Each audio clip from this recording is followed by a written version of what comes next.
أعوذ بالله من الشيطان الرجيم. بسم الله الرحمن الرحيم. الحمد لله رب العالمين، الرحمن الرحيم، مالك يوم الدين. إياك نعبد وإياك نستعين. اهدنا الصراط المستقيم، صراط الذين أنعمت عليهم غير المغضوب عليهم ولا الضالين.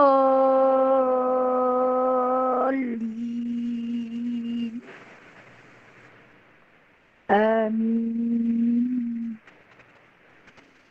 اللهم صل صلاة كاملة وسلم سلاما تاما على سيدنا محمد الذي تنحل به العقد وتنفرج به الكرب وتقضى به الحوائج وتنال به الرغائب وحسن الخواتيم ويستسقى الغمام بوجه الكريم وعلى آله وصحبه في كل لمحة ونفس بعدد كل معلوم لك برحمتك يا أرحم الراحمين. Nah, ini kita baca surah Kahfi ayat 1 hingga 10. A'udzu billahi minasy syaithanir rajim. Bismillahirrahmanirrahim. Alhamdulillahilladzi anzala ala 'abdihi al-kitaba wa lam yaj'al lahu 'iwaja قيما لينذر بأسا شديدا من لدنه ويبشر المؤمنين الذين يعملون الصالحات أن لهم أجرا حسنا ماكثين فيه أبدا وينذر الذين قالوا اتخذ الله ولدا ما لهم به من علم ولا لآبائهم كبرت كلمة تخرج من أفواههم إن يقولون إلا كذبا فلعلك باخع نفسك على آثارهم إن لم يؤمنوا بهذا الحديث أسفا إنا جعلنا ما على الأرض زينة لها لنبلوهم أيهم أحسن عملا وإنا لجاعلون ما عليها صعيدا جرزا أم حسبت أن أصحاب الكهف والرقيم كانوا من آياتنا عجبا إذ أوى الفتية إلى الكهف فقالوا ربنا آتنا من لدنك رحمة وهيئ لنا من أمرنا رشدا صدق الله العظيم. بسم الله الرحمن الرحيم. رب اشرح لي صدري ويسر لي أمري واحلل عقدة من لساني يفقه قولي. اللهم صل على سيدنا محمد وعلى آل سيدنا محمد. ربي يسر ولا تعسر، ربي تمم بخير يا كريم. سبحانك لا علم لنا إلا ما علمتنا، إنك أنت العليم الحكيم. إنك أنت السميع العليم، إنك أنت التواب الرحيم. أما بعد فيا عباد الله، Alhamdulillah, sahabat-sahabat yang dikasihi, yang dirindui baginda sallallahu alaihi wasallam, yang dirahmati Allah Subhanahu wa taala, bersama-sama kita merafakkan sembah puji dan puja penuh kesyukuran kehadrat Allah Subhanahu wa taala atas limpahannya, atas nikmatnya yang tak pernah putus, atas keistimewaan yang telah pun ditumpahkan ke dalam diri-diri kita dan seterusnya umat manusia sejagat seluruh alam. Terima kasih ya Allah. Terima kasih ya Allah. Terima kasih ya Allah. Tidak ada lafaz yang terlebih indah yang dapat kita lafazkan kepada Allah kecuali Alhamdulillah. Alhamdulillah. Alhamdulillah atas segala-gala ujian, atas segala-gala anugerah yang Allah bagi. Kita sebagai hamba terima, sami'na wa ata'na. Kami dengar, kami patuh, kami taat, kami ikut insya-Allah. Selagi kami mampu, kami buat, biarlah sampai kepada hembusan nafas yang terakhir. Kita terus taat kepada Allah, mentaati Rasulullah walau ujian datang besar mana pun melanda. Alhamdulillah. Baik, hari ini dengan izin Allah subhanallah. Subhanallah. Izinan Allah Ta'ala bagi, kita dah selesai hadis Qudsi pada minggu yang lalu. Kesempatan Allah Ta'ala bagi lagi. Bagi lagi kepada kita. Kita masuk kepada hadis 40 ataupun dalam bahasa Arabnya nama dia Matan Arba'in. Nama dalam bahasa Arab Matan Arba'in. Hadis ini satu hadis yang dikarang oleh Yahya Sharifuddin An-Nawawi atau ianya digelar dengan nama Abu Zakaria. Abu Zakaria Yahya Sharifuddin An-Nawawi atau nama yang paling masyhur dengan nama Imam Nawawi. Dan sudah menjadi adab seorang pelajar apabila dia nak belajar, dia kena kenal siapa pengarang kitab dia. Dia kena kenal peribadi. Baru berkat ilmu yang kita ambil, kita kena kenal dia. Kita kena kenal siapa dia. Siapa dia Imam Nawawi ni, masyhur nama dia. Walaupun telah beratus tahun wafat, masyhur kitab-kitab dia, hadis yang ditinggalkan kepada kita sesungguhnya dijadikan sebagai satu azimat untuk seluruh umat sejagat yang mengambil hadis-hadis tersebut sebagai pedoman ataupun sebagai petunjuk jalan dalam mengharungi kehidupan sebagai manusia yang nak jadi orang yang ikhlas, yang bertakwa, yang beriman, yang khusyuk dan sebagainya. Itulah di antara hadis-hadis yang telah pun diletakkan. Okey, kalau macam tu, buka muka surat 5 ni. Ni kata-kata daripada dia. Kata-kata daripada dia. Kita baca hak depan ni. Kata-kata daripada Imam Nawawi dulu. Okey? Dia tak berubah nombor kan, tapi nombor ruman. Nombor ruman ni kalau tak silap saya ni nombor 5. Havi saja tu kan. Okey. Ini kita baca muqaddimah. Muqaddimah ini iaitu satu permulaan. Sebab adab orang yang nak belajar kena kenal dulu siapa yang karang kitab ni. Macamlah kita nak masuk rumah orang, kena tahulah siapa tuan rumah tu. Jangan kita pakai terjah ikut suka, itu orang-orang adab. Ataupun dalam bahasa yang lebih kasar sikit, korang ajak kot. Nak pergi rumah orang, salam tak bagi, orang Tuhan tak kenal, tak memperkenalkan diri, tidak bertaaruf, terus-terus terjah masuk dalam rumah orang. Memang orang marah. Begitu juga kita nak menuntut ilmu ni memang kena beradab. Nah, di antara adab-adab menuntut ilmu, kena kenai siapa guru kita. Maka hari ini kita akan berkenalan. Kalau selama ni kita kenal sekadar nama Imam Nawawi, dan kita cuba sedikit, sedikit saya pun tak banyak ilmu tentangnya.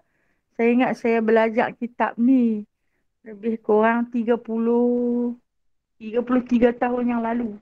Nah, saya mendapat ijazah daripada guru saya.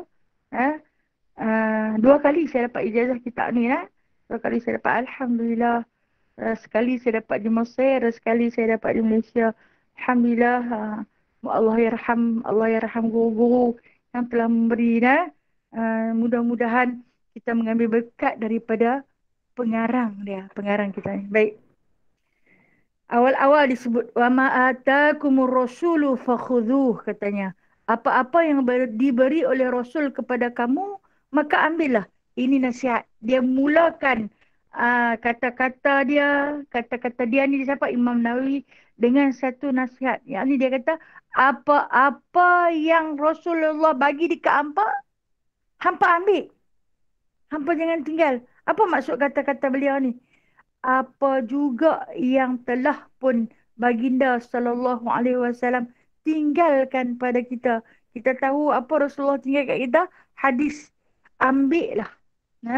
Ambil lah hadis yang ditinggalkan. Rasulullah pun pesan, gigitlah dengan geraham kamu agar dia menjadi kukuh, agar kamu tidak sesat jalan. Baik. Kita berkenalan sat dengan dia ni siapa nak? Imam Nawawi ini adalah seorang imam ulama besar, ulama besar yang bermazhab Imam Asy-Syafi'i rahimahullahu taala, yang mana nama sebenar beliau ialah Yahya.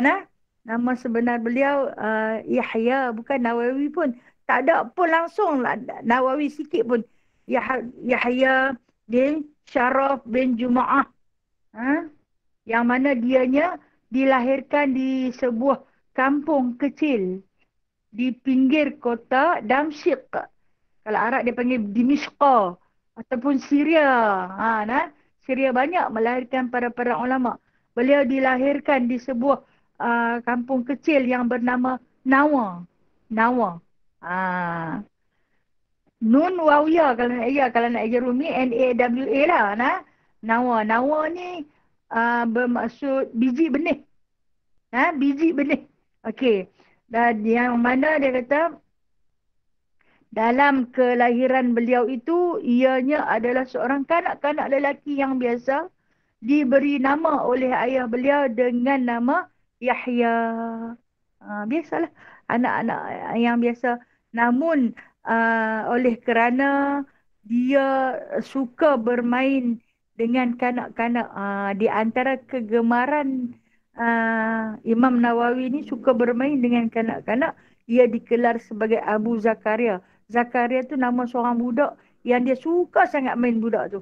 Dia suka berkawan dengan budak tu. Sampai dia kata, ni anak dia ke? Padahal bukan. Jadi bila dia berjumpa dia akan panggil dia Abu Zakaria. Dia tidak pernah berkahwin. Imam Nawawi tidak pernah berkahwin. Kenapa dia tak kahwin? Kerana hidup dia terlalu sibuk dengan Allah dan Rasul, serta menuntut ilmu, menyebabkan dia tidak mempunyai ruang masa untuk dunia. Seorang imam yang terlalu zuhud, terlalu sibuk dengan Allah dan Rasul, sehingga dia kata kepada Allah, walaupun berkahwin itu adalah sunnah Rasulullah sallallahu alaihi wasallam, tetapi aku nampak dalam ruang hidup aku tidak mempunyai masa untuk itu.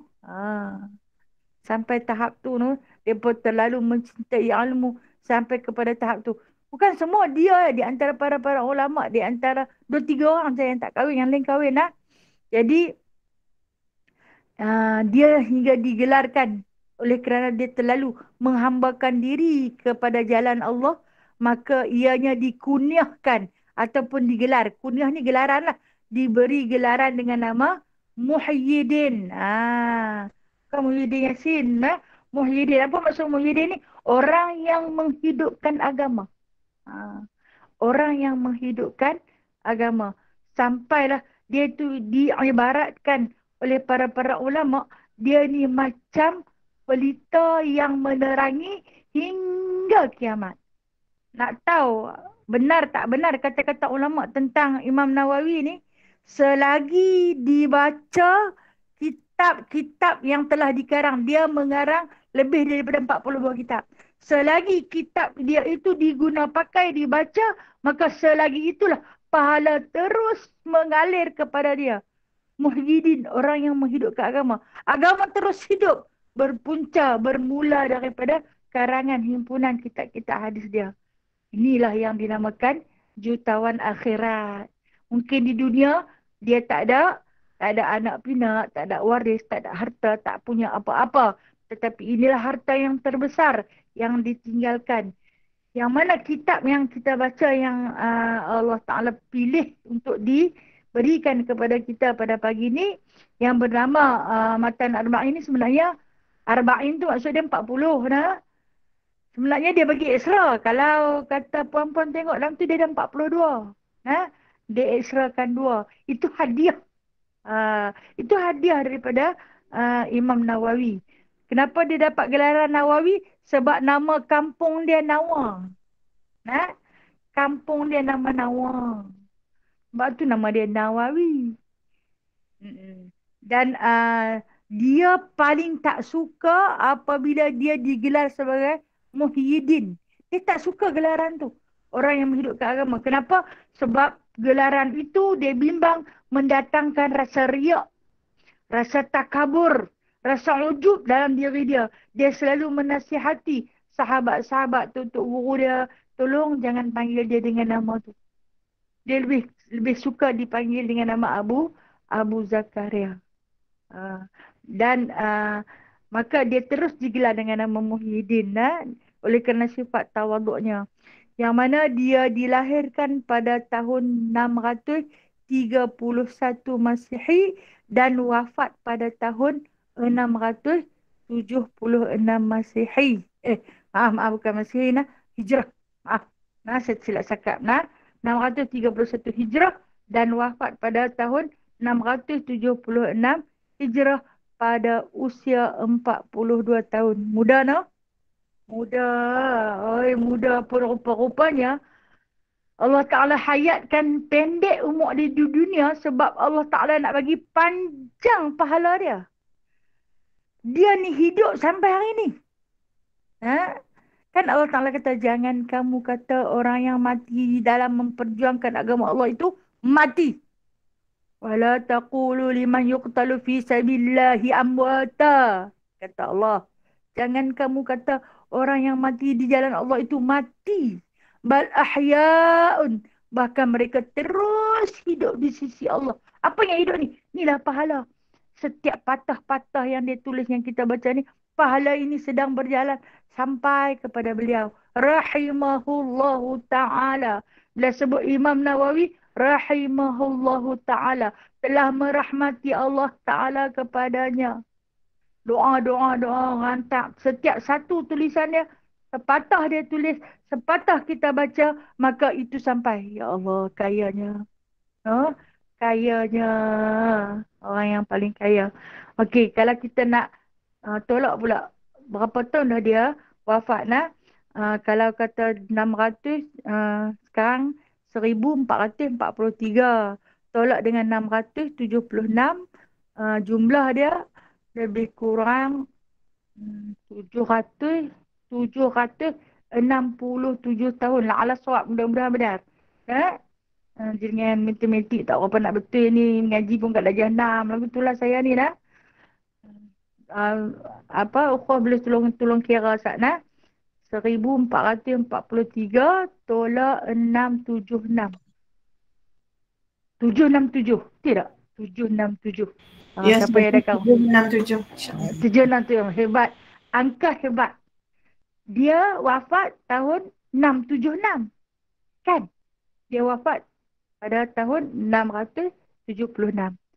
Dan hari ni berapa lama dah? 767. Kali sikit angka tu. Betul tak? Kan? Allah hebatnya. Hebatnya ya Allah. Jadi bermakna selama 767 tahun dah dia wafat. Kitab yang dia tulis ni terus hidup. Saya kata bukan satu kitab. Tapi ada 40 kitab yang dia tulis. Namun kitab yang paling masyhur yang kita baca hari ni. Itu yang pertama. Kitab ini dijadikan pada mana-mana tempat seluruh dunia. Bukan di Malaysia, bukan di Pulau Pinang. Tetapi di seluruh dunia. Bahkan di Al-Azhar. Masih digunakan untuk kelas ibtidaiyah. Kelas permulaan. Mana-mana pondok dalam seluruh dunia. Pesantren dalam seluruh dunia. Digunakan kitab ni. Untuk permulaan nak belajar. Niat kena elok. Niat kena betul. Jadi bermakna bukan kata satu tempat, satu daerah, satu pusat pengajian bahkan seluruh dunia. Nah? Seluruh dunia. Nah, setiap hari bahkan mungkin sentiasa, bahkan mungkin 24 jam. Nah, orang baca, orang beramal dengan hadis yang ditinggalkan. Hebat, nah, hebat. Pahala mereka panjang. Nah, sebab tu kita kalau nak tulis sesuatu ataupun kita nak forward perkataan-perkataan, cari yang baik, cari yang baik, cari yang baik. Mungkin daripada apa yang kita kirimkan yang terbaik itu, ada sahabat-sahabat baca menjadi amalan dia. Agar itulah menjadi sebagai pahala jariah kita. Walau bukan daripada idea kita, kita cedok idea orang lain pun, tapi itu adalah hasil kita punya perkongsian. Maka perkongsian itu dapat diamalkan oleh orang lain. Maka pahala dapatlah. Walaupun kita bukan seorang pengarang kitab. No? Dan lagi satu kitab Imam Nawawi yang masyhur, Riyadhus Salihin. Riyadhus Salihin. Yang mana wafatnya Imam Nawawi ni sakit, dia sakit tenat. Okey, kalau ditanya, apakah kesakitan yang dilalui oleh Imam An-Nawawi rahimahullahu ta'ala? Sakit dia sakit dalam perut. Cuma masa tu mungkinlah tak ada siapa yang boleh kesan. Sebab mereka bukan ada skin apa no. Jadi yang diberitakan dia sakit dalam perut. Kenapa dia sakit dalam perut? Okey, salah satunya penyebab dia terlampau tahap perut dia. Siang puasa. Malam berbuka, hanya sekali makan. Bimbang dia buang masa dalam jamban lebih daripada di luar. Minum sehari sekali ketika bersahur. Mau ke tak sakit, no? Kita ni makan lebih daripada belajar. Belajar sejam, makan tengah 2 jam.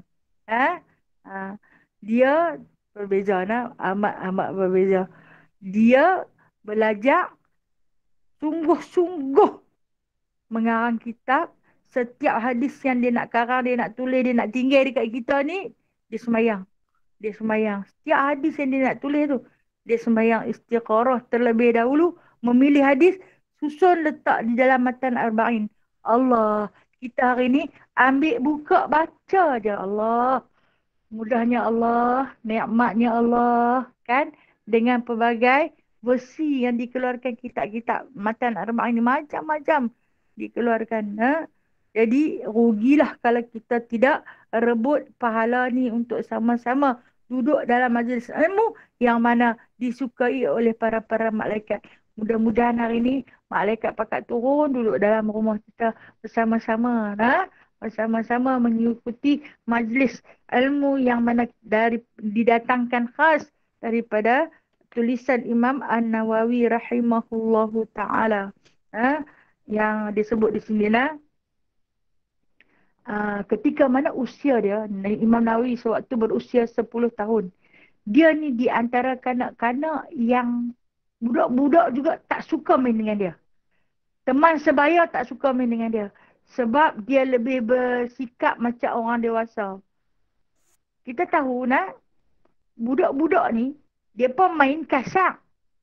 Dia tak kira nak sakit hati ke, nak marah ke, Tuhan punya pasal. Nak minta maaf ni, sorry lah, lambat sikit lah. Kalau dia nak ambil barang, dia pakai ambil, balik lagu tu je. Jenuh mak dia pujuk, suruh bagi balik. Dia takkan bagi. Imam Nawawi ni, dia adalah seorang kanak-kanak yang berakal dewasa.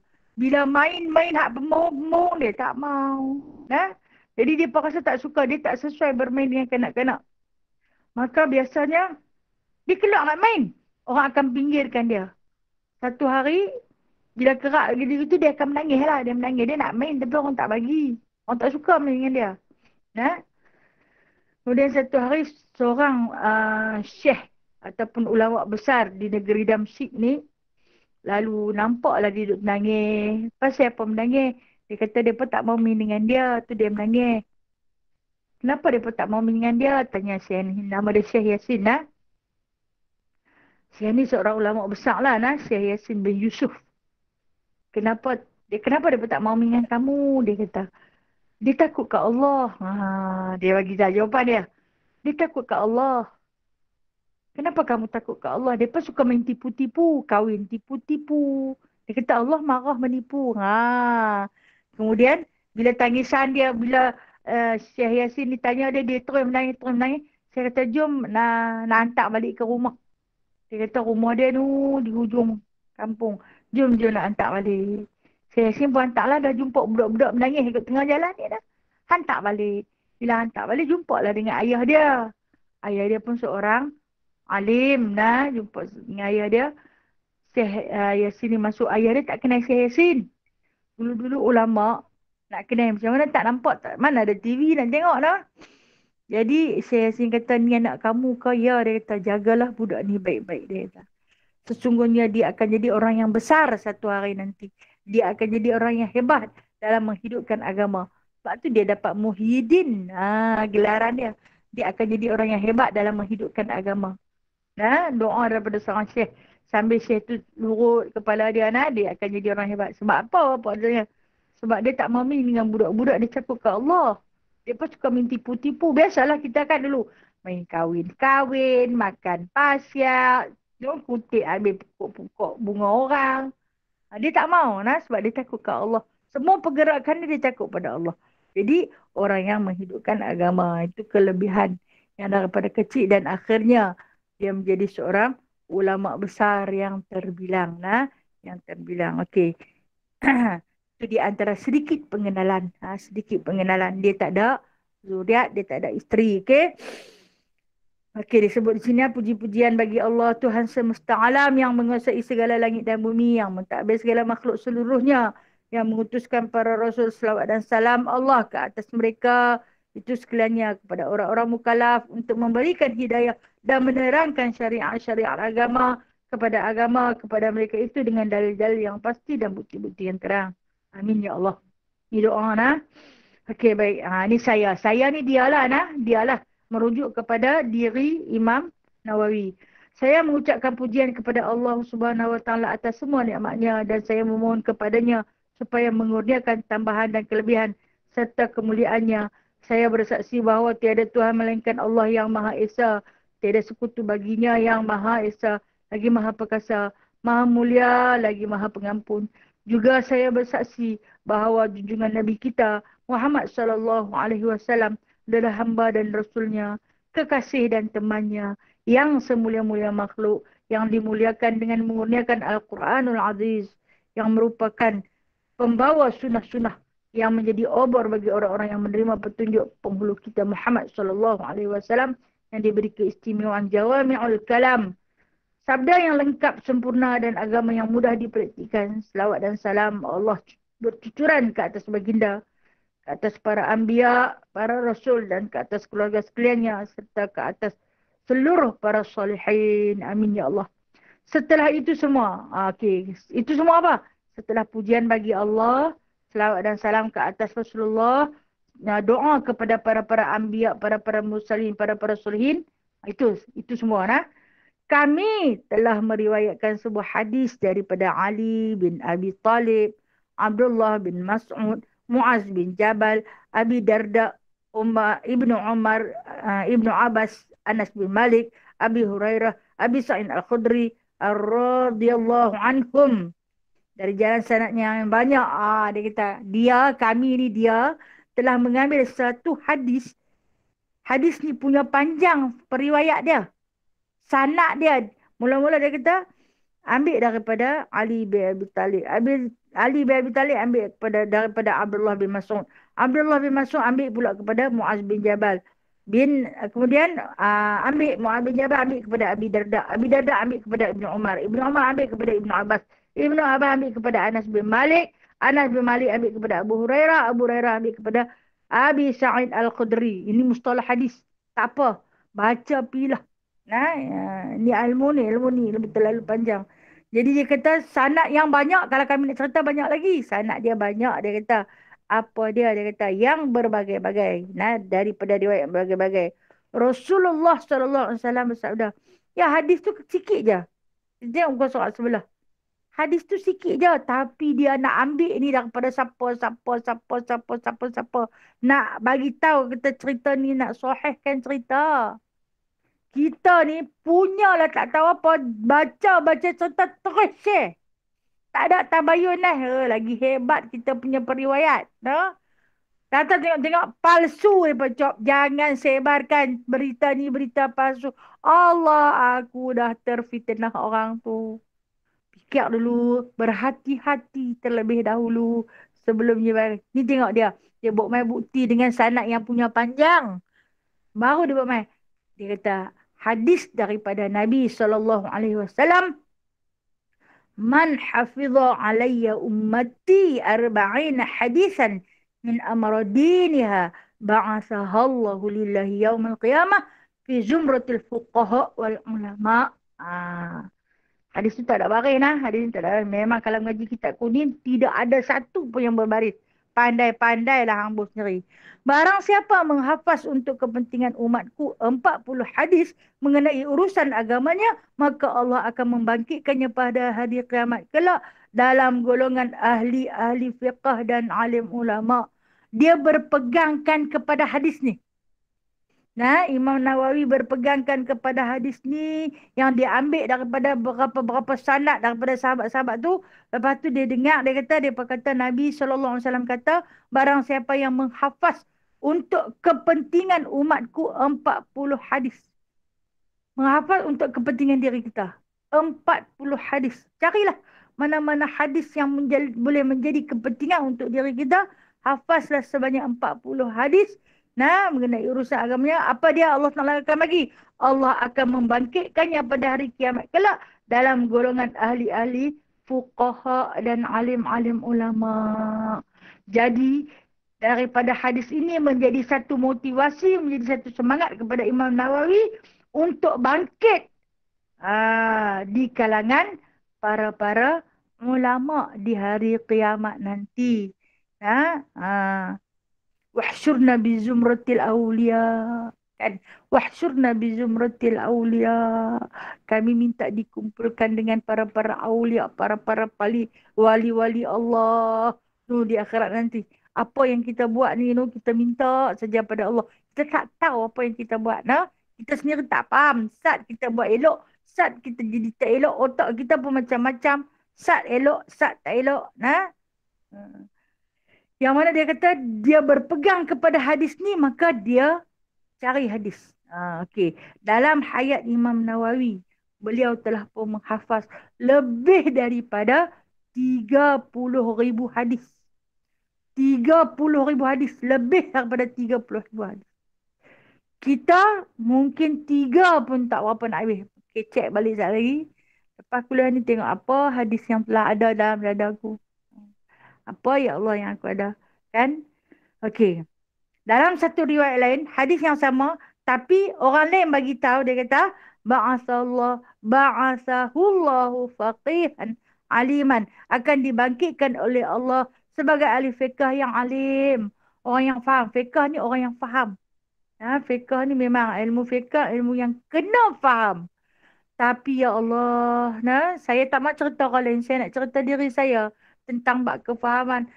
Bab kefahaman yang menyukarkan untuk kita bicarakan, iaitu tentang haid wanita. Susah nak cerita. Dia ada tempoh dan warna-warna yang tertentu. Ada hitam, ada coklat, ada kuning cayak, ada kuning pekat. Subhanallah. Ingat belajar tak habis-habis sampai hari ni. Duk penin berong situlah. Allah. Kena Allah Ta'ala uji bagi kawan tu kan. Bukan kawan tu lah, kita lah kadang-kadang. Tambah di usia-usia senja ni.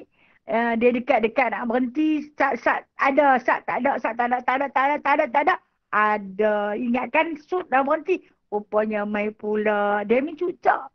Kejap ada, kejap tak ada. Nak punya pening nak kira lah kita ni. Hang belajar apa tu tak kerti-kerti.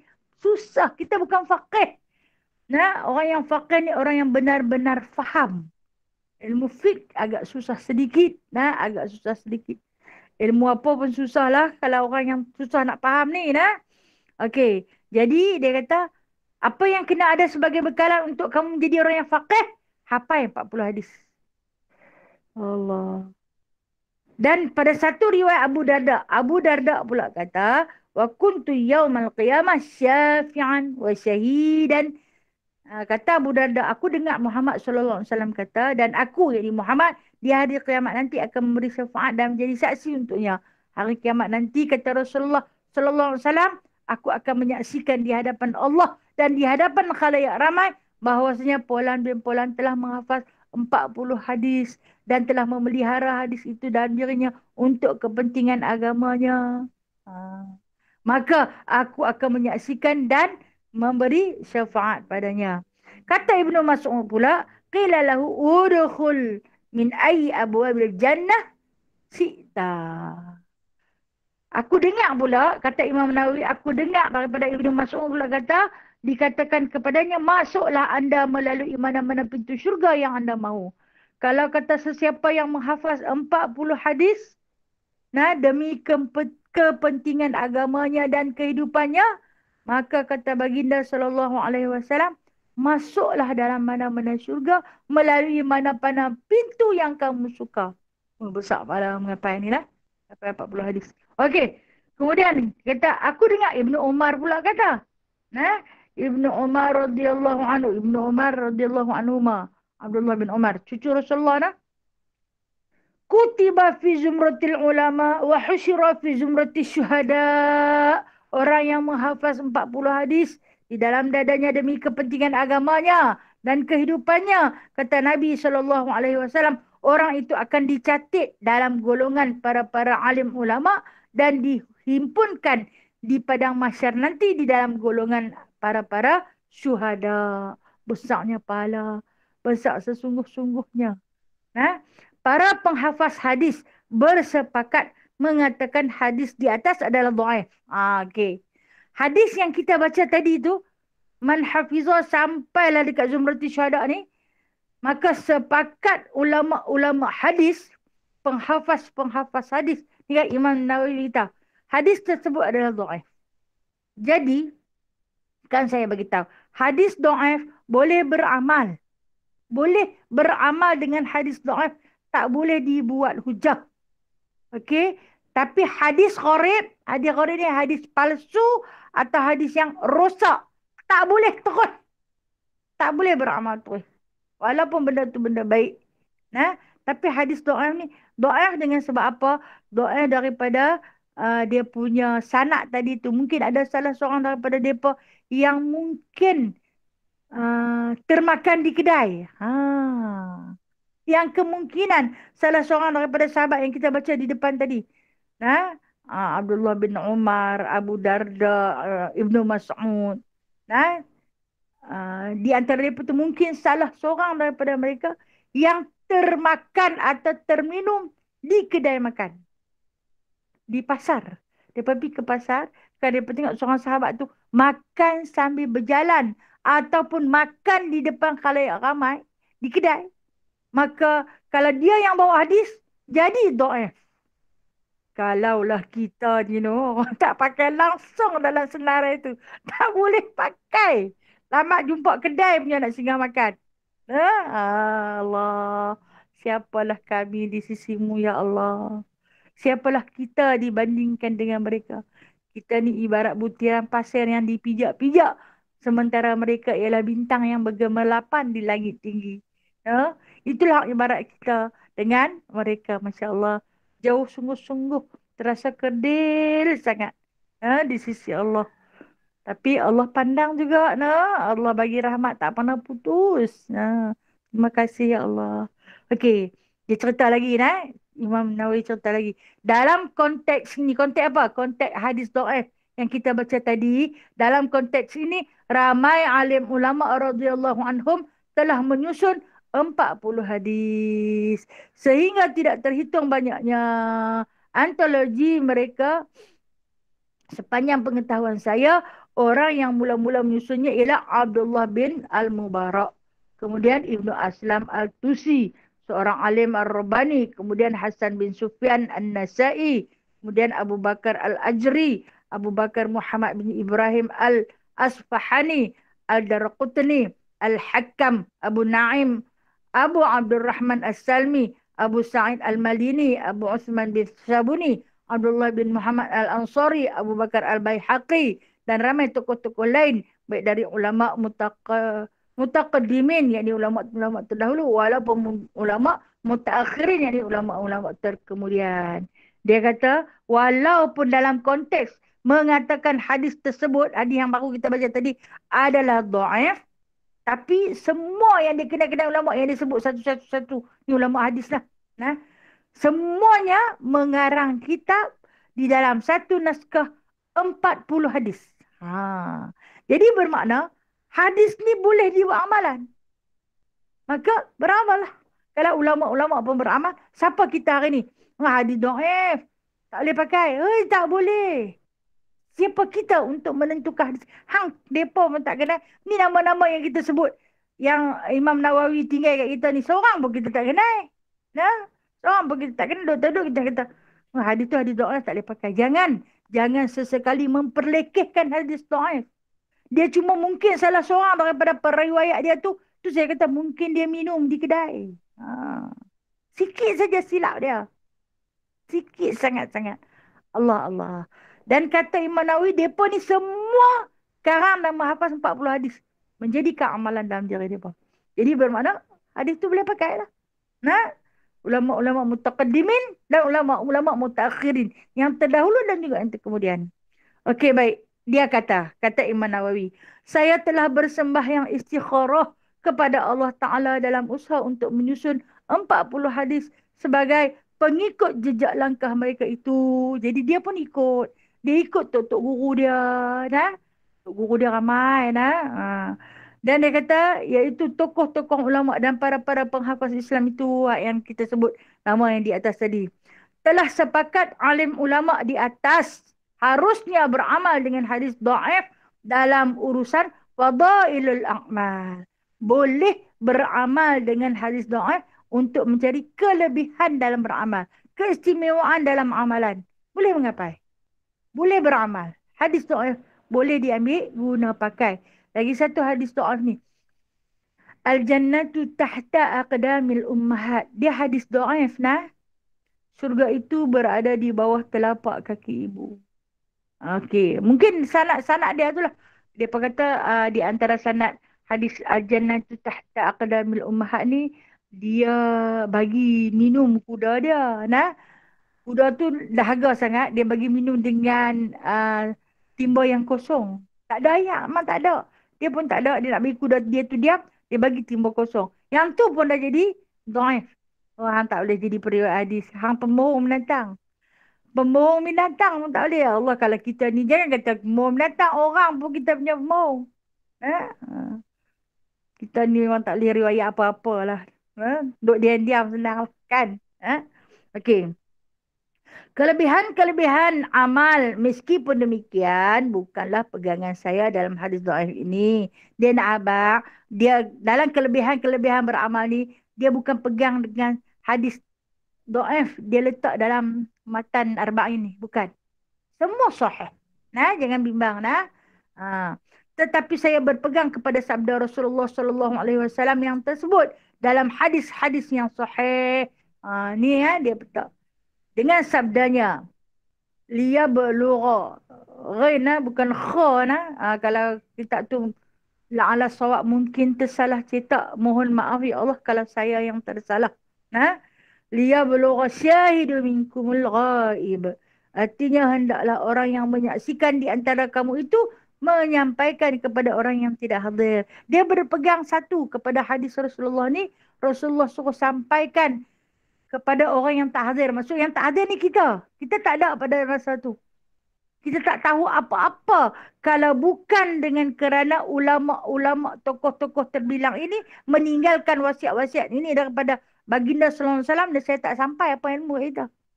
Tapi dia kutip dengan penuh tawaduk, dengan penuh zuhud, dia kutip, dia simpan, dia jaga peribadi, dia jaga pemakanan, dia untuk apa? Untuk kita. Kalau kita tak mau ambil, sia-sia saja kita hidup. Sia-sia aja. Rebutlah. Kita bukan payah nak kena merantau dunia, cari hadis. Tak payah. Duduk dalam rumah sahaja. Eh? Jadi dia berpegangkan kepada sabdaan Rasulullah tu, disuruh sampaikan. Jadi dia sampaikanlah. Dia sampaikan kepada yang tak hadir. Yang tak hadir ni kita. Kita tak ada zaman tu. Kita mai zaman terkemudian. Kita hidup pada zaman yang penuh dengan fitnah. Maka kita ambil lah. Nah? Dan dia kata dia dengar lagi. Nah? Sabda lagi Nabi SAW. Qadrullahu amra. Imra'a sami'a maqalati. Maaf nah. Fawa'aha padama kama sam'a. Artinya Allah menyerikan orang yang mendengarkan kata-kataku lalu ia menghafaznya, kemudian ia menyampaikannya pula sebagaimana yang telah didengarnya itu. Allah muliakan, maksud Allah sayang sangat-sangat kepada hambanya yang menyerikan. Maksud dia ni yang mana? Dengar, ngapai, sampaikan. Ha. Kita ni penuntut ilmu, sebab tu dimuliakan penuntut ilmu. Dia dengar, dia sampaikan, dia sebarkan. Nah, maka dia kata orang itulah yang paling dimuliakan oleh Allah. Di antara alim ulama itu ada yang menyusun 40 hadis mengenai usuluddin. Setengahnya pula mengenai cabang-cabang agama. Setengahnya pula mengenai jihad. Setengahnya mengenai zuhud. Setengahnya mengenal sopan santun, yang ini adab. Nah.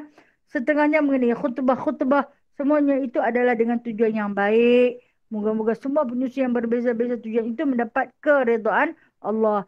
Nama-nama yang disebut tadi tu, mereka susun 40 hadis tapi dalam cabang ilmu masing-masing. Cabang ilmu yang berbeza-beza. Semua tu adalah semata-mata untuk mendapat keredaan Allah Subhanahu Wa Taala. Dan saya pula ni Imam Nawawi lah, dia rujuk kepada diri dia. Saya pula memandang kerja menyusun hadis 40 ini lebih penting dari semua tu.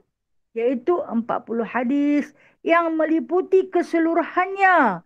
Jadi, ya, ilmu yang disusun di dalam matan arba'in yang kita bakal baca ini, ilmu yang merangkumi semua. Hadis yang menyentuh pada semua aspek. Maknanya ada situ adab, ada ni akhlak, ada dalam tu fiqh, ada dalam tu usuluddin, ada di dalam tu sirah baginda sallallahu alaihi wasallam, ada bab akidah. Nah, jadi dia kata dia susun dengan susunan yang menyeluruh. Makna dia semua golongan boleh baca. Bukan tertumpu hanya tentang zuhud sahaja, tentang jihad sahaja, tapi dia campur.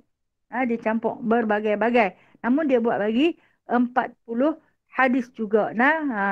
Dan setiap hadis itu biarlah ianya merupakan prinsip yang besar daripada prinsip-prinsip agama yang telah disifatkan oleh para ulama. Setiap hadis itu ada prinsip yang terbesar. Kita akan masuk kepada hadis-hadis dia memang mempunyai prinsip yang besar. Tujuan dia yang besar, mengenai kehidupan kita sampai akhir zaman akan terus berpegang pada hadis-hadis yang telah pun Imam Nawawi rahimahullah ta'ala ini susunkan kepada kita. Dan yang mana dia kata itulah yang telah menjadi titik peredaran urusan Islam atau separuh daripada Islam atau 1/3 daripadanya atau sebagainya. Kemudian saya memastikan semua hadis yang 40 ini semuanya yang sahih belaka. Iaitu kebanyakannya yang terkumpul di dalam kitab Sahih Bukhari dan Muslim. Dia ambil di dalam kitab Sahih Bukhari dan Muslim. Saya nukilkan hadis-hadis ini tanpa sanad-sanadnya supaya mudah menghafaznya dan supaya penerangan bagi menjelaskan kata-kata sulit dan sayugia sepatutnya bagi setiap penggemar kebahagiaan di akhirat mengetahui hadis-hadis ini kerana ianya mengandungi hal-hal penting dan meliputi peringatan-peringatan dalam urusan ketaatan. Ini jelas bagi mereka yang memerhatinya. Jadi dia kata apabila dia susun semua hadis ni, dia kata dia nukilkan hadis-hadis ni tanpa sanad-sanadnya. Sanad ni apa? Hak yang kita sebut tadi. An Abdullah bin Umar, an Abdurrahman bin Auf, an Abdullah bin Mas'ud, an Abu Darda, an Abu Hurairah radhiyallahu anhu, an Malik. Dia tak bubuh lah sampai banyak-banyak. Pasal apa dia kata nak memudahkan orang yang macam kita ni. Doa an. Bila nak jumpa hadis? Main mata dia pendek ya. Hak an tu. Nak bagi hampa mudah hafal. Hampa tak payahlah doa an. Kau hampa tak kerti apa? Ambil matan saja yang pendek tu hafal. Pun kita tak hafal. Aduh. Nah. Bila kita masuk di dalam penuntut ilmu ni, rupanya beratnya tanggungjawab seorang hamba ni, ya Allah. Rupa-rupanya banyak lagi kerja kita yang tak selesai dengan Allah. No? Kita dah nak balik ni dah. Masa dah tak banyak. Masa kita terlalu singkat. Ya? Sikit sangat Allah Ta'ala tinggalkan untuk kita. Kita rasa macam ni, sempatkan ni, sempatkan ni, sempatkan ni. Ya? Percayalah, setiap kali kita buka kitab baru, saya selalu tertanya-tanya pada diri saya. Bertanya pada Allah, sempatkan ni ya Allah. Sempatkah lagi aku bersama mereka? Ha? Sempatkah tidak? Sempatkah tidak?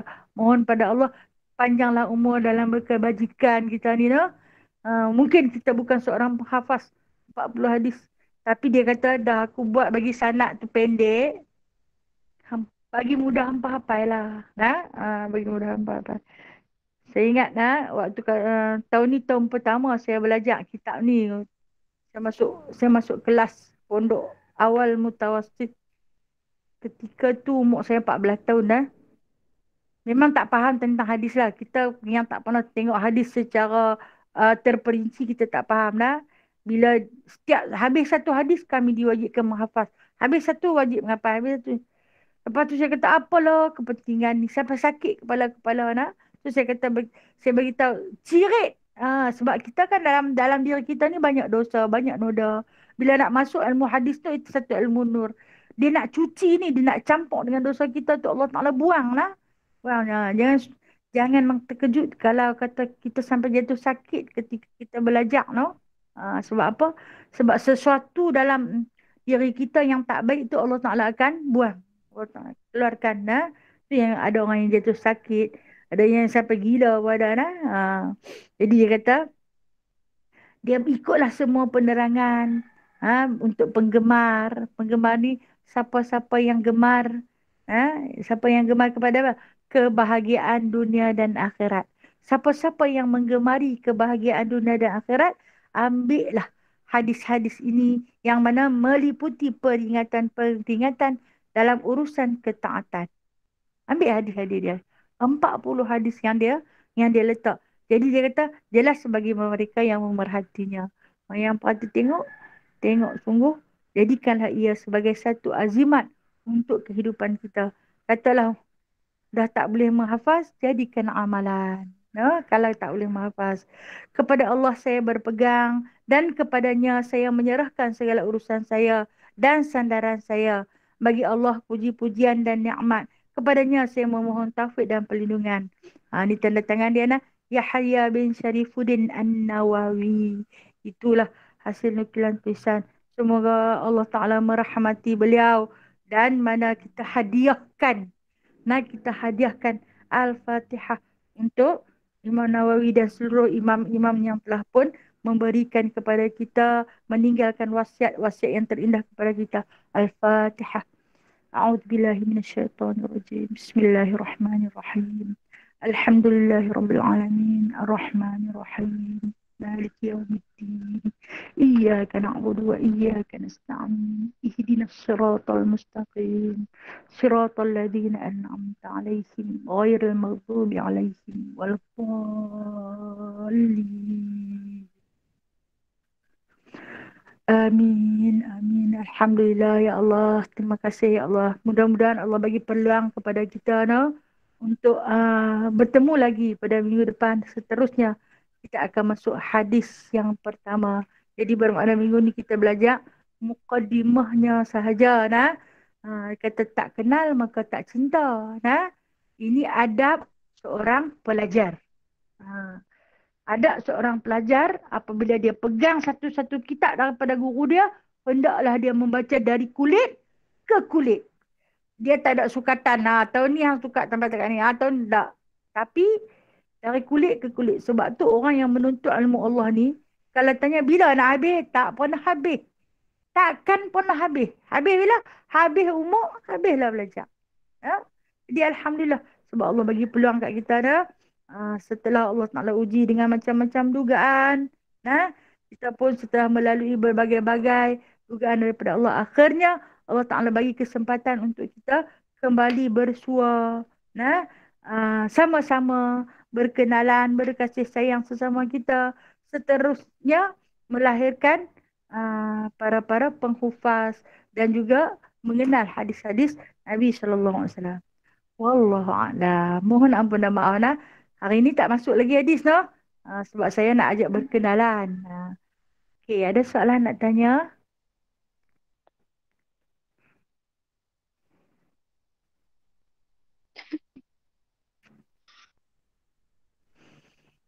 Okey, saya menerima cadangan daripada seorang sahabat kita nah minta dibuat bacaan Yasin pada hari terakhir kuliah. Baik, saya buka pandangan pada sahabat-sahabat lain di alam maya. Setuju tak? Dia minta kita buat bacaan Yasin pada setiap hari terakhir. Uh, Khamis lah, Jadi, mana esok? Setuju ke? Okey, okey setuju. Alhamdulillah. Kalau setuju insya-Allah nak kita sama-sama lah hajat kita pada Allah ni banyak sungguh kan.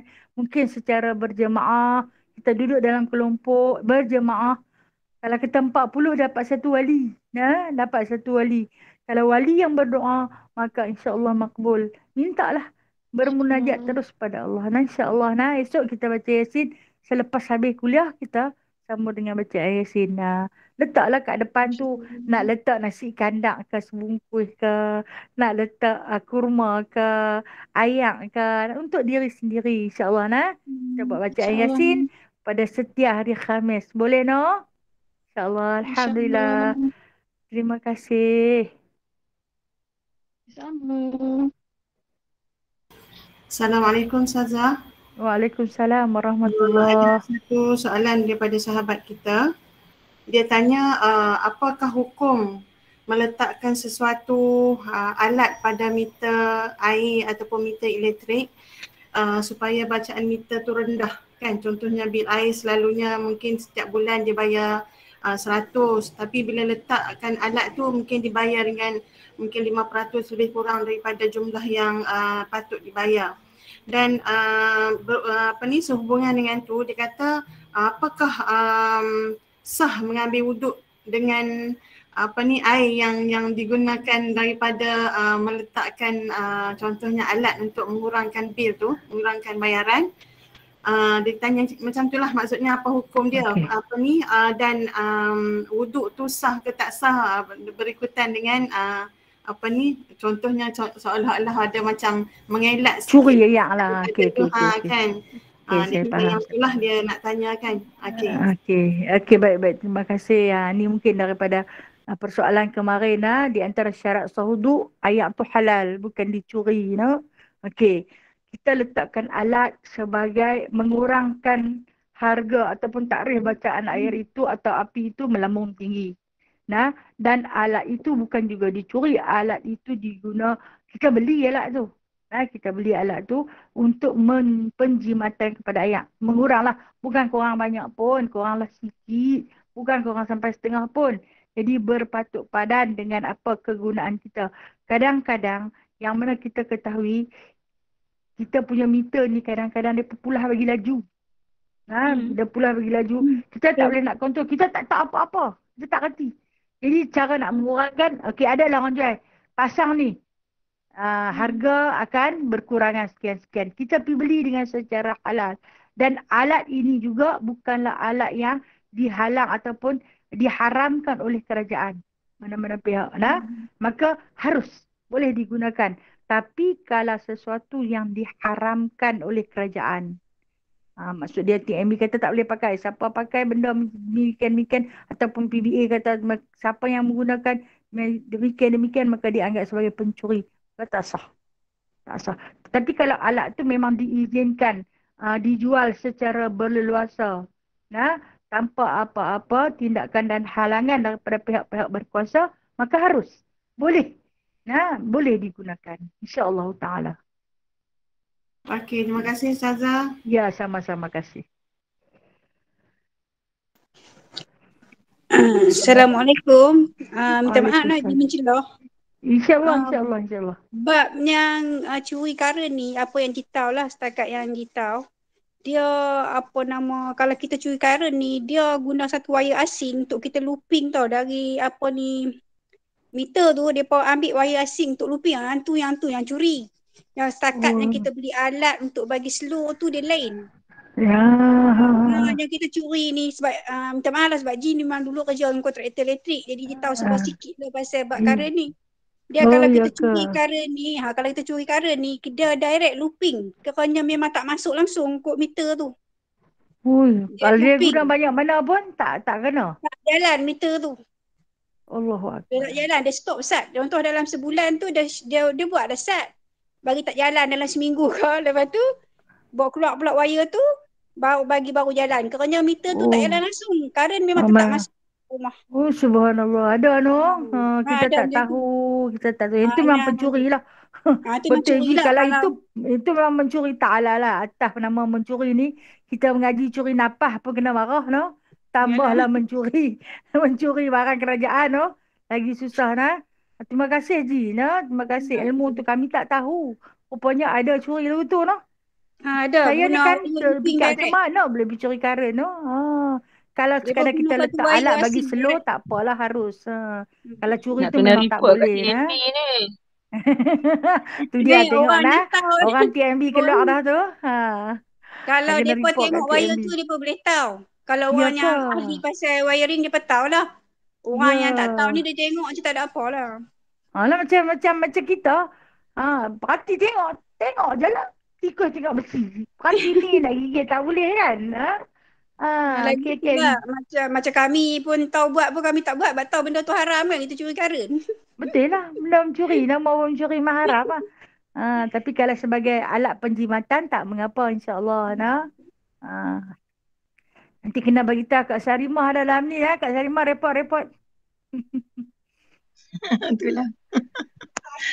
TMB tahun ni bonus nanti kurang pula. Kan? Ustazah. Ya, saya. Memang banyak macam tu. Ya kak. Ni tengok dah. Isteri-isteri TMB pakai keluar lah. Betul dulu husband saya memang banyak dapat macam tu. Tapi bila kita pergi report, dia salahkan kita. Pulak dah? Itulah. Naik tinggi balik kan? Dia pun mic lah, tengok lah siapa yang pergi check sebelum ni, siapa yang ni, kenalah kita. Dia pun nanti taram lah kat luar. Macam tu lah manusia. Allah, dahsyat dah. Macam-macam jenis. Daripada dulu dah ada dia bubuhkan magnet. Batu magnet yang besar tu. Dia bubuh atas tu, dia boleh bagi kurangkan jalan pun. Pulak dah? Macam tu pun ada dah? Ada.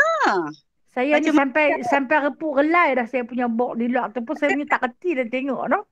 Betul lah saya pun tak tahu. Dah kita duduk situ balik dia duduk cerita baru tahu macam-macam ada. Ya ke Allah macam-macamnya no. Orang nak buat jahat ni macam-macam cara kan. Terima kasih Kak Yun. Terima kasih. Tapi sepatutnya tak boleh lah kan. Betul. Dah kita guna banyak lah kan. Betul lah. Sajalah bagi pandangan. Terima kasih. Okay. Ilmu juga, ilmu untuk kami yang tak tahu apa-apa ni. Betul. Lagi satu siapa yang ada masalah karen tinggi ni kadang-kadang tarif elektrik untuk kediaman tu dia pun terbubuh untuk tarif kediaman kedai. Kena tengok juga sebab dia biasa tengok orang.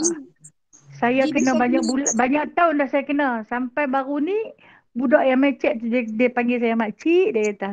Makcik duk meniaga kau meniaga apalah nak. Oh, dia kata ni dah berapa tahun lah, 5-6 tahun dah duk bayar meniaga. Nak tengok bil tu pun tak kerti nak pandang perawih-perawih. Selama ni tak ada makcik duk bayar perniagaan. Tak apalah. Sabar saya nak dia pergi ada potong pula. tarikh dia tak sama. Kadang-kadang kita tak tahu, tak Okay. tengok kan. Dia Alhamdulillah. niaga punya memang mahal. Sebenarnya benda ni kita kena peka, kena ambil tahu. Bila tak ambil tahu jadi macam saya ni lah. Nah. Jadi macam saya ni, saya banyak yang saya tak tahu. Banyak benda saya tak tahu daripada saya tahu. Sebab tu saya kata saya di antara orang jahil. No? Allahuakbar, Allahuakbar. Ada satu soalan lagi Ustazah daripada sahabat InsyaAllah. kita. Okay. Assalamualaikum. Dia kita mohon tolong tanya kepada Ustazah. Dia kata, Waalaikumsalam warahmatullahi Quran terjemahan tak perlu ambil uduk. Tapi tulisan ayat Quran dalam Quran terjemahan tu boleh sentuh tak, dia kata, kalau tanpa uduk. Itu saja. Okey, baik-baik. Kemarin saya ada cerita Quran terjemahan boleh kita sentuh. Tetapi tulisan dia kita tak boleh sentuh. Tulisan dia kita tak boleh kata kita angkat jari, kita nak tunjuk satu persatu kalimah-kalimah daripada Al-Quran itu tak boleh kita sentuh kerana kita dalam keadaan berhadas kecil. Ini tidak berwuduk. Tapi pada bahagian-bahagian tepi lain nak kalih-kalih muka surat semua boleh. Cuma jangan menyentuh zat-zat huruf itu sendiri. Harap sahabat yang bertanya faham. Okey. Macam tu Ustazah, kalau kata kita pakai lidi ke penunjuk lah kata kita ni Al-Quran tu boleh? Boleh. Macam berlapis lah. Kita pakai penunjuk lah kita. Ya boleh. Ya, terima kasih Ustazah. Ya, sama-sama kasih. Assalamualaikum Ustazah. Waalaikumsalam warahmatullahi. Janita. Mau ganggu lagi hari ni Ustazah? Tak ganggulah, tak ganggu. Yalah, ni Ustazah bayar juga nak Zoom merah dah kau sayang Ustazah nak. Ya, Lalu yang saya dapat tahu saya ada call balai polis 2 hari lepas. Dia bagi tahu mungkin 12, mungkin 11, mungkin 9. Memang dalam Zoom merah ni. Kayu manis kat sini pun dah ramai sangat dah no. Hati-hati Ustazah nak. Ramai sungguh-sungguh subhanallah no. Tu saya kata kita jaga kita jaga Allah, Allah jaga kita. Selebihnya apalah yang terdaya. No? InsyaAllah. InsyaAllah. Apa pun kita terima. Ya Ustazah, soalan saya kan macam hari ni punya syarahan kan berkenaan dengan hadis. Okey, macam mana kita nak menghidupkan budaya kita, nak menghidupkan budaya kita membaca hadis lah kat rumah, nak hidupkan itulah budaya kita hafal hadis macam kita baca Quran. Selalunya kita baca hadis ni kita anggap macam bacaan buku lah kan, habis baca tutup. Macam Quran ni hari-hari kita dah baca buku hafal buku ni kan. Hadis ni macam macam mana Ustazah kita nak menghidupkan suasana penghafal hadis lah dalam rumah kita Ustazah. Okey. Okey, baik, terima kasih Janita. Satu soalan yang baik. Buat majlis taklim lah. Buat majlis taklim dalam rumah kan. Jadi syarahkan tentang hadis tu. Contoh kata hadis hari ni kita syarahkan. Kemudian kita buat challenger dengan anak pinak kita. Kita hafaz. Kemudian anak dengar, mak dengar anak macam sepanjang tempoh PKP ni 2 tahun ni saya bagi cabaran untuk anak-anak. Okey. Lepas ni surah hafal. Betul baklah. Yang ni dapat hari ni. Tasmik sama sendiri. Tapi kena sepakat lah. Kena sepakat. Kalau yang tak boleh jangan pelekehkan dia. Kalau yang boleh puji-pujilah dia. Jadi buat majlis taklim. Sesama ahli keluarga kita dan bagi hadis tu hafal. InsyaAllah. Boleh Janita. Itu salah satu daripada ikhtiar kita lah. Macam mana kita nak jadikan nak membudayakan hadis ini agar masyhur seperti mana kemasyhuran kita membaca Al-Quran. Itu cara dia Janita. Ya Ustazah, baik Ustazah. Sebab apa saya duk tengok kita akhir zaman ni memang kita kena banyaklah berpegang kepada hadis-hadis Rasulullah kan. Memang naik sebiji-sebiji lah apa pengajaran yang Rasulullah bagi tahu kat kita kan Ustazah. Ya betul. Kita terlepas pandang ni coba selain pada Al-Quran ni, hadis ni kita banyak yang kita ambil mudah, ambil ringan lah, kita terlepas pandang. Ya. Terima kasih. Ya, Terima masih kasih Ustazah. Janita. Nah, terima kasih Saya tak ada apa banyak-banyak. Ustazah. Saya terima kasih Ustazah. Sama-sama kasih.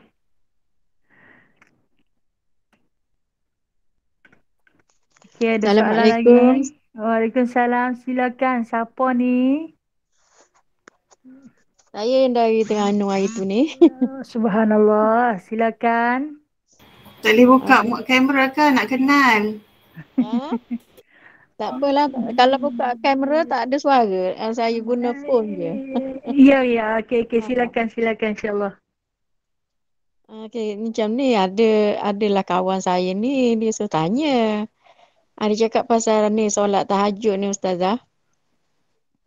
Dia biasa bangun pukul 4 pagi. Kata lepas mandi apa solat apa tu solat wuduk. Lepas tu dia buat tahajud 2 rakaat. Lepas tu dia mengaji sampai pukul 5.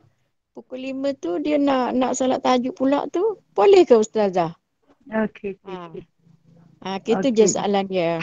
Okey. Baik, terima Kasih. kasih pada sahabat kita yang jauh. Alhamdulillah. Okey, bangun pukul 4, kemudian buat solat tahajud 2 rakaat, berhenti baca Al-Quran sampai pukul 5, kemudian nak sambung lagi solat tahajud. Boleh tak? Ya, boleh. Boleh, perbuatan itu boleh. Tetapi yang terbaiknya, bersolatlah dahulu. Yang terbaik, kita nak cari yang paling istimewa di dalam amalan. Kita bangkit bertahajud, kita buat solat tahajud. Dalam solat tahajud itu adanya hajat kita. Dalam solat tahajud itu adanya taubat kita. Di dalam solat tahajud itu adanya istiqarah kita. Nah, katalah kan Rasulullah dia akan buat bersolat sampai 11 rakaat terus menerus. Kan kita baca hadis Syama'il Muhammadiyah. Kemudian dia rokok, bangkit rokok, dia sujud, lepas tu dia bangkit rokok. Sampai seolah-olah macam dia tak mau berhenti sembahyang tu. Sebab apa? Dia mengutamakan solat. Dalam kelebihan beribadah, yang paling istimewa bersolat. Okey, tentang baca Al-Quran. Kita baca sebenarnya Al-Quran dalam sembahyang, no? Kita baca Fatihah, itu adalah Al-Quran. Kan? Katalah mungkin kita tak boleh nak hafal surah panjang-panjang. Kita baca Qul ya Qul hu, itu adalah ayat Al-Quran. Jadi, ini pandangan hamba yang fakir seperti saya. Agak kerugian apabila kita sembahyang 2 rakaat, lepas tu kita berhenti baca Quran, lepas tu baru kita sembahyang pula. Kita rebutlah waktu yang istimewa ni, sepertiga malam dengan Allah yang ada dekat dengan kita ni, untuk terus mendirikan solat. Sebab di dalam solat itu adanya bacaan Al-Quran. Sebab tu kita disuruh sangat-sangat menghafaz surah-surah yang istimewa-istimewa. Contoh kata tahajud, mungkin kita boleh bawa surah Rahman. Kemudian taubat, kita bawa surah Insan. Kemudian hajat, kita bawa surah Waqi'ah. Kemudian surah Mu. Mungkin itu adalah pengisian bacaan Al-Quran. Dan bacaan Al-Quran sebelum masuk waktu subuh, ini kata Nabi, akan datang kepada kamu di alam barzah nanti menjadi teman. InsyaAllah. InsyaAllah. Paling afdal untuk sahabat yang bertanya tadi, bagi tahu dekat dia teruskan sembahyang. Teruskan sembahyang. Kemudian akhir sekali baca Quran. Sebab dalam sembahyang tu dah ada baca Al-Quran. Dalam baca Al-Quran tak ada sembahyang. Tapi boleh, cara dia buat tu boleh. Dibolehkan. Okey. Terima kasih ustazah. Sama-sama kasih.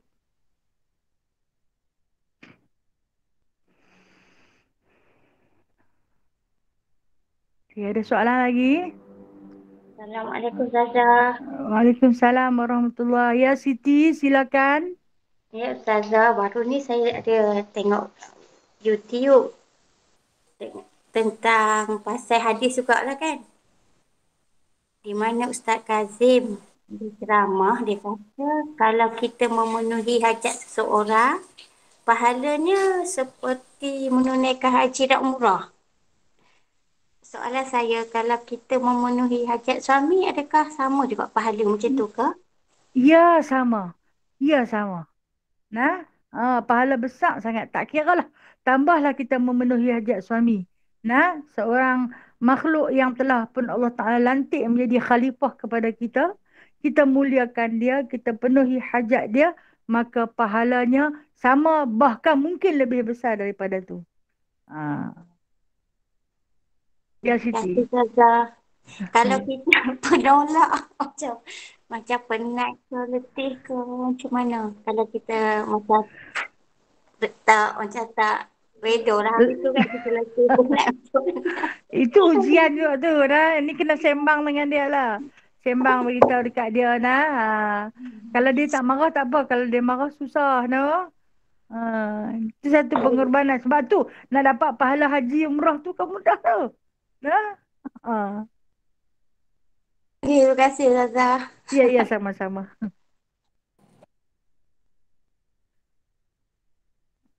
Okey nah. Saya sudah dulu nah. Mohon ampun dan maaf di atas segala kekurangan diri saya. Yang baik itu Allah punya, yang lemah dan kurang itu saya punya.